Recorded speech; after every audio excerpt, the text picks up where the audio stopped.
Good evening, everyone, and welcome back to Vino Veritas. I'm Anthony, and this is my beautiful co-host, Master of Wine, Jeannie. And we're here to share with you everything about the wonderful world of wine.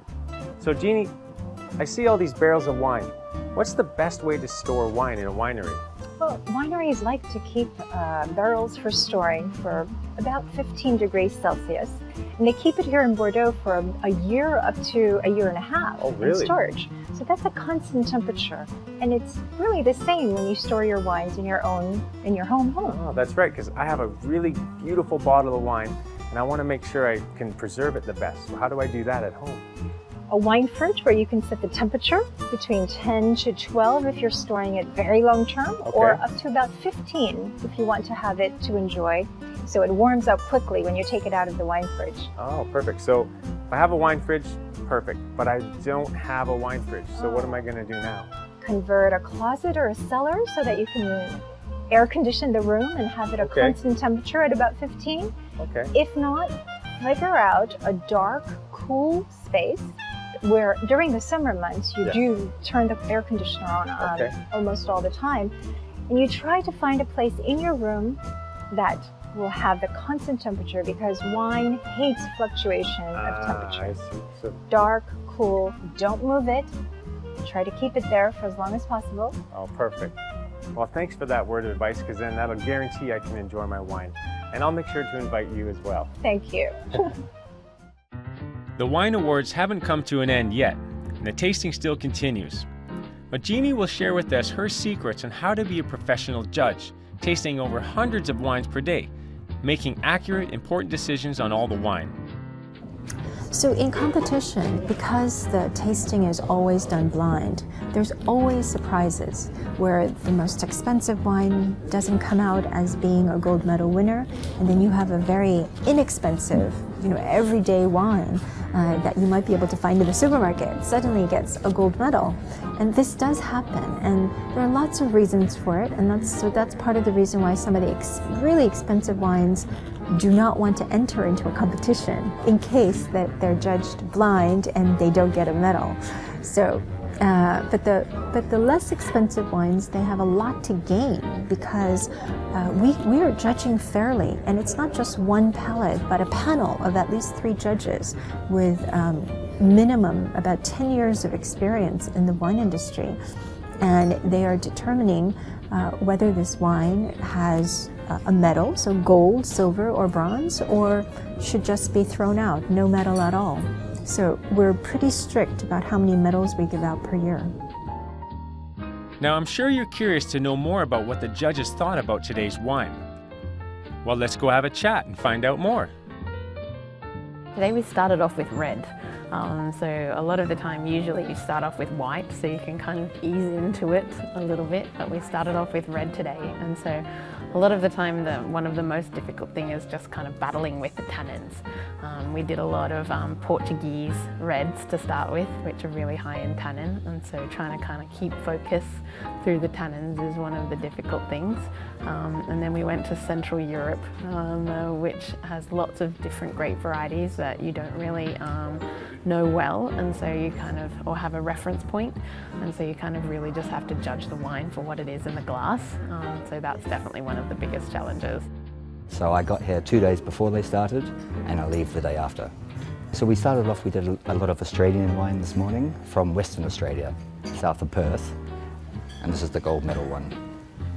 There's a lot of acidity in your mouth in here, and the tannin, so physically it can be a little bit difficult.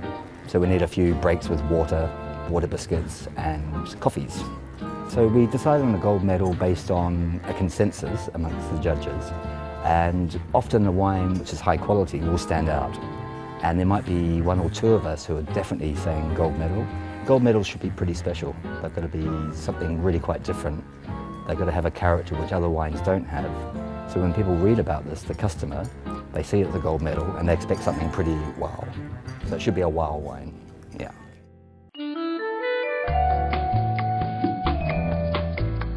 Let's meet Polo Pong, who is Asia's leading wine merchant. He's a good friend of Jeannie, and he's here to share with us his story on wine. many people are very curious about how you got into wine.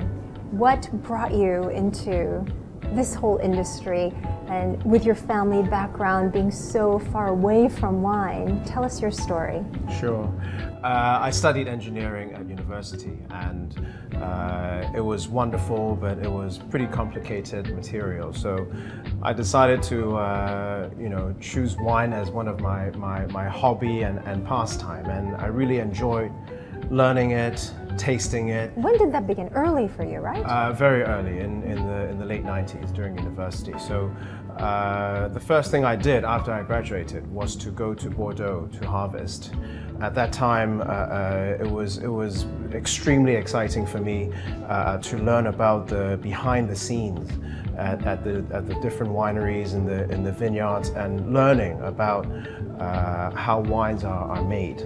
So it was a great experience, and that brought me more into wine. That put me in touch with great people in the industry, and urged me to start this business myself in 2001. Was there a wine that really, put a light bulb in your head and said, this is the industry I really would like to be in? Well, it all started with Bordeaux, because my father is a keen Bordeaux drinker, and today he still likes his Bordeaux. But for me, it was tasting all these older wines that I come across in wine shops, in other wine merchants and so forth. So it was tasting mainly old wines that got me into wine. And then I see now that you've really evolved into Burgundy, because you have one of the largest, agencies and representatives of the greatest Burgundian domains. So when did that evolve, and how did that evolve? That also started in the late 90s. Burgundies obviously wasn't as popular as Bordeaux back then, but there are still many enthusiasts and many wine critics who guided me into the Burgundy field. And in the early 2000s, I started visiting many of these smaller domains, and also some of the negociant houses, and built relationship. And that's how this portfolio got started.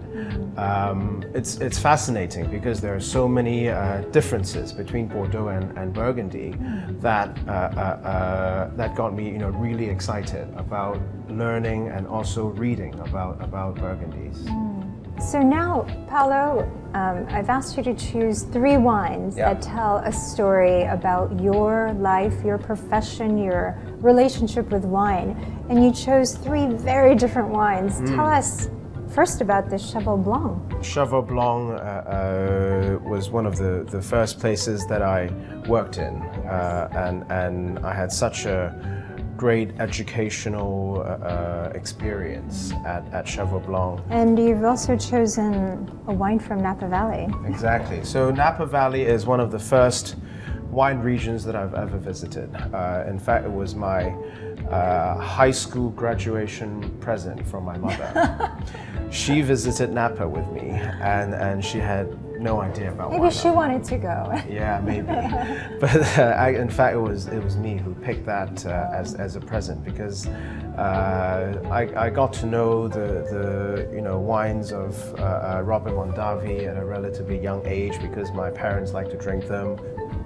Just open, but exuberant, and everything, all the ripe flavors you would expect from a great Napa Cab. All the depth, the dark berries, the cedar, hint of vanilla. Don't even have to taste it to enjoy it at first.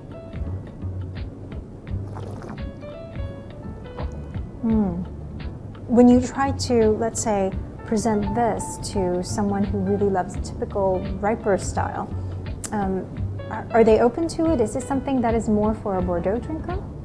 I think people in Hong Kong nowadays are much more open-minded. They like to taste different wines. A lot of us has gone through the phase of tasting, Bordeaux to Rhone, to Napa, and then moving back to France, loving Burgundy. But nowadays, I think Hong Kong people have a really international palate. I mean, they like good wines. As long as they're interesting and delicious and somewhat complex, I think they like it, at least in the fine wine circle. Yeah, and when you're entertaining, I'm sure, which you do often, And you choose a typical Cantonese restaurant. What are the wines you find yourself bringing and selecting for that sort of menu? The good thing about Cantonese food is you have all sorts of different flavors. I would actually look at the audience first and see what type of wine they like. Customer first. Exactly. Yes. So, you know, whether I'll be bringing a bottle of Napa or Champagne or Burgundy, the most important factor is at least they'll have to be good to drink and you know, something that they would also like. Wonderful. Yeah. Thank you. Thanks, Paolo. Cheers. Cheers.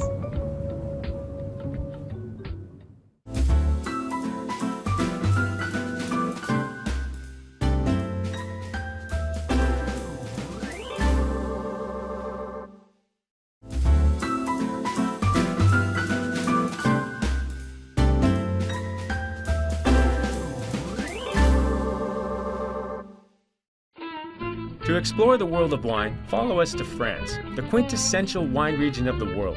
First, Jeannie and I will head to Bordeaux, the oldest and largest wine growing region. Here, we will visit different chateaux, meet some of the biggest names in the wine world. We will also visit Burgundy, where premium Pinot Noir and Chardonnay are produced. After these trips, you may not be an expert in wine, but at least you'll know how to appreciate your glass of wine better.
The Grand Hall, where the poor would come and get their health services. And actually, up until the 20th century, the sisters of the hall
like that idea, because if you have a healthy mind, you'll have a healthy body.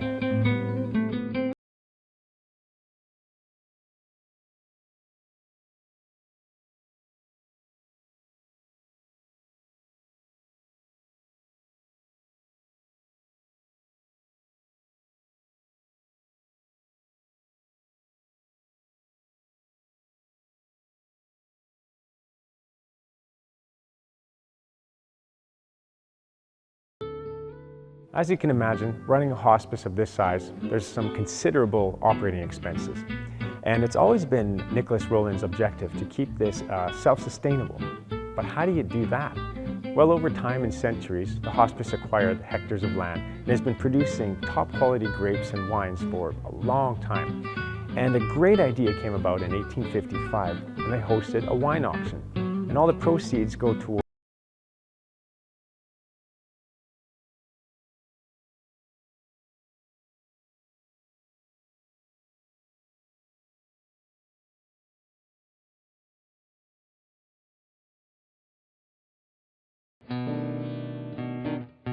Domaine Parent is based in Pommard, near Burgundy, and was founded in 1803. Today, it's headed by two sisters, Anne and Catherine Parent, who continue the family's tradition of wine growing originating in the 17th century. The domain consists of 10 hectares that produce mostly red wines from the Côte de Beaune. So Jeannie, we're in front of a beautiful old building here. I hear there's a lot of culture and history. What is this all about? Well, we're in the heart of Pommard. Here's the Pommard Church. This is Domaine Parent.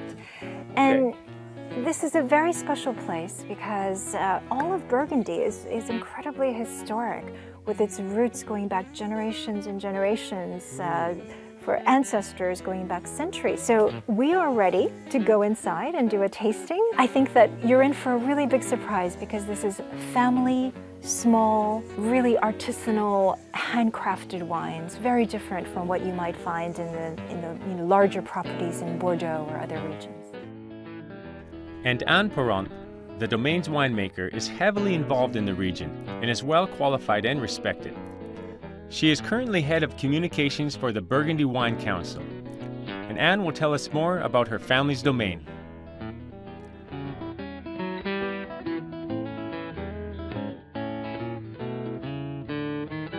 After a walk in the domain, Anne will share with us a few of the vintages from her wine.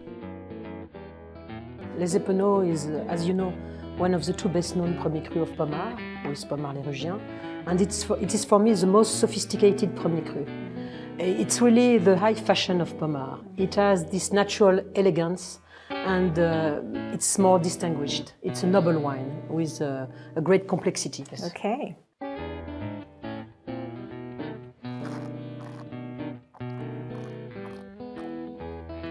Les Épeneaux has a touch of something very subtle, very elegant, very...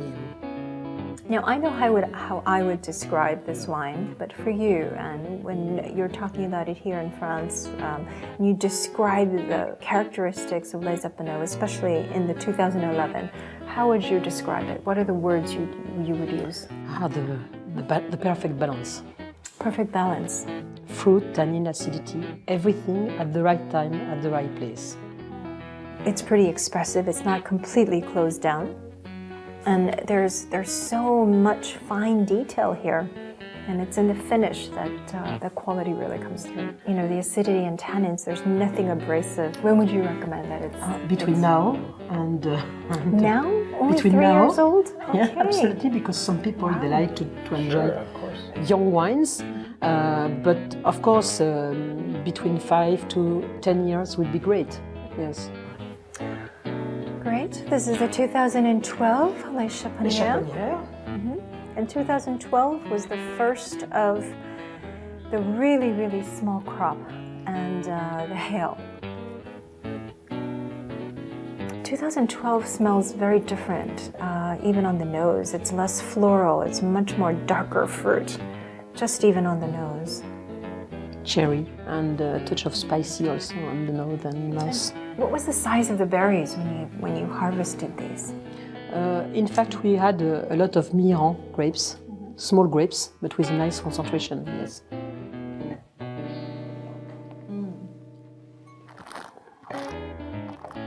It's denser than the 2011, higher tannin levels, just more muscular. It feels, you know, like a long-term aging wine, and one that will probably take a lot longer to express itself. I like the strength. Being a man, being the man, I like the strength. I think this is definitely more of a muscular. Yes. Yeah, masculine. I can imagine having a great fine steak with this. So Les Epinaux, 2012. So this is Les Epinaux 2012. Very eager to see how it compares with the 11. You know, these two wines, same grape variety, same winemaker, same vatting time, same aging time, same proportion of new oak, same date bottling. The only difference comes from the terroir. But yet there's still the core elements of the winemakers, let's call it, maybe call it the essence of the winemaker, is still evident in all of the wines. Signature, you know, that's an interesting question, Anthony, because I think all the talented winemakers always say, no, it's the terroir speaking, the terroir speaking. You're being humble. Well, that's part of it too, but actually I do think that great domains and great producers have a signature that you see through the wines. One producer told me that they are the conductor and the vineyard are the different instruments. Okay. So they're conducting the music, and sometimes you have really talented conductors who really can get the best out of the musicians. It's a great analogy. Yes, I think it's a good image and a good... Well, Anne, your signature is forever in my memory now. Oh, thank you. Thank you so much. And we thank you very much for your Thank time. you. Thank you. Thank you. Thank you, Anne. Thank you. Thank you.